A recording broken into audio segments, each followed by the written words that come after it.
When your suspension compresses, it pushes oil through a whole bunch of valves, and as you tighten these dials, it compresses those valves to offer more resistance.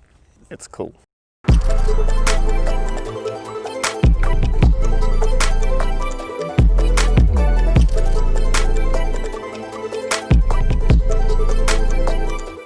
Hello and welcome back to All Ride. This is our third and final episode in the bike setup series, and today we're going to be walking you through the fundamentals of suspension setup. This can often be thought of as an overly complex task or is otherwise misunderstood, but with the right tools and a bit of guidance, it'll take you 10 to 15 minutes to sort out. Good setup is essential to having an efficient platform for pedaling and for absorbing the terrain that you're riding over, giving you more control over your bike.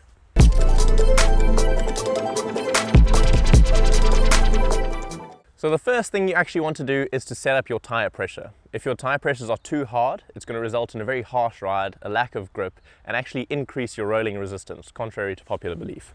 If your tyre pressures are too soft, you're not going to get enough support, you'll probably get some pinch flats and damage your rims. Over 30 psi or 2 bars is very hard, and we wouldn't recommend that you go too much beyond that. And likewise, on the lower end of that scale, 20 psi or 1.4 bars is getting very soft, and unless you're quite a lightweight rider, we wouldn't recommend you go below that.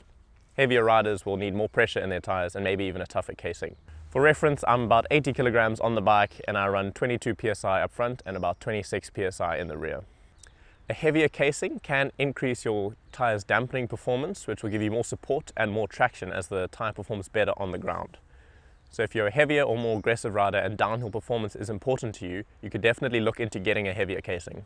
Next up, we're going to have a look at the spring rate of your suspension. This is the air pressure or coil weight that you'll run in your suspension and gives you the support that you need. This will be dependent on the weight of the rider.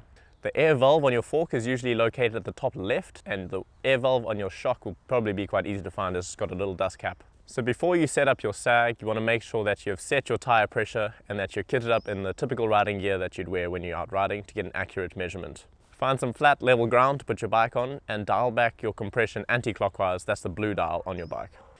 I like to set up the sag on my rear suspension first. I'll do this by dropping my seat post and then getting onto the bike, settling into the suspension, making sure that O-ring on the shock is pushed right up against the shock body once I'm settled in. I'll then gradually get off the bike, trying not to compress it any further at all. If you have rock shock suspension, you will see that there are markings on the shock that indicate the percentage of sag that you're sitting at. If not, you'll need a tape measure. You'll need to measure the total stroke length of the shock and then also the distance from the shock body to the O-ring. Work that out as a percentage and that'll give you the sag that you're running. On trail bikes, you're looking at 30% sag on the rear. If you're more marathon or cross-country orientated, around 25. Don't go any lower than 20% and don't go any much further than 35%.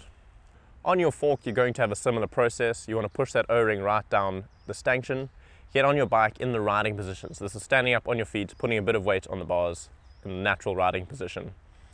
Lean your weight backwards and get off the bike to avoid compressing the fork any further, and then measure that O-ring again as a percentage of the total fork travel. When you're setting up your suspension on your bike, front or rear, make sure you're doing slow, gradual movements, not doing anything that'll bounce the suspension and give you an inaccurate reading. You're looking at about 15 to 20% sag on your fork. 20% if you're looking for more squish and comfort, 15% if you're riding quite aggressively or more marathon style. If your suspension is sagging too much, then you'll need to add air pressure, and if it is not sagging deep enough into its travel, you'll need to reduce the air pressure. Do this in increments of 5 to 10 psi on the rear shock and about 5 psi on your fork. Next up, we're going to look at compression dampening. Adding this will increase the resistance to your suspension compressing into its travel. Too much compression dampening will result in a harsh ride and a lack of traction. Too little will result in suspension that's diving and doesn't give you the support that you need. Most stock suspension will come with one compression dial, and that would typically be your low speed compression. And so for this video, we're just going to talk about low speed compression. You want to turn that dial and count how many clicks that you have, and then start about a third of those from anti-clockwise. Go a third in and use that as your base setting. While you're out riding, make small adjustments of 1 or 2 clicks to work out what feels best for you, whether you prefer the increased support or something a bit more supple. You can also check your manufacturer's recommended settings on their website to give you a good idea of what you're looking for. Finally, we're going to look at your rebound settings. Rebound will determine the speed with which your suspension will recover after a hit. If it is too fast, you might find that you're going to get kicked by jumps and other features on the trail, and if it is too slow, your suspension will not recover after a hit. This is always the red dial on your suspension. Turning it clockwise will increase the rebound dampening, which will result in a slower rebound. So you want to dial that rebound dial right in, make it nice and slow, push down on the handlebars and let the suspension kick back, releasing very quickly off the handlebars. Then keep increasing the speed of your rebound until the wheel is just about leaving the ground, and then maybe back off a click. Likewise, when you're setting the rebound on your rear suspension, you want to dial it all the way in so it's nice and slow, and then either drop your weight quickly onto the rear suspension or ride off a small ledge like a pavement. You want to slowly increase the speed until the suspension is compressing, recovering just past your sag, and then settling down.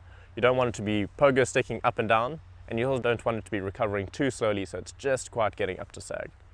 Once again, while you're out on the trail, pay attention to how your bike is feeling. If the suspension feels like it's wallowing a bit and isn't recovering properly, speed up your rebound by 1 or 2 clicks.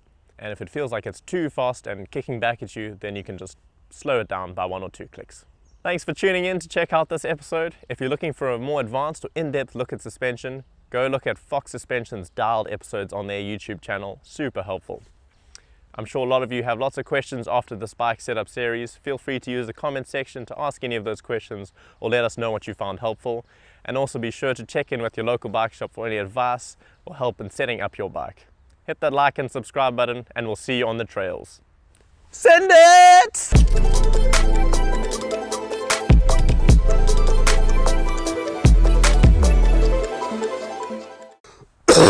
Bit of the Rona on your mic. You might want to sanitize that. Find some flat... Oh, doggo. Can I say squish?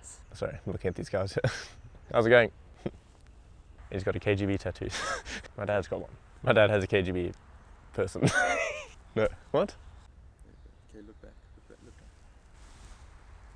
Behold, the wild Frenchman who roams the forest looking for shrooms. They rise early in the morning and often seen around these regions.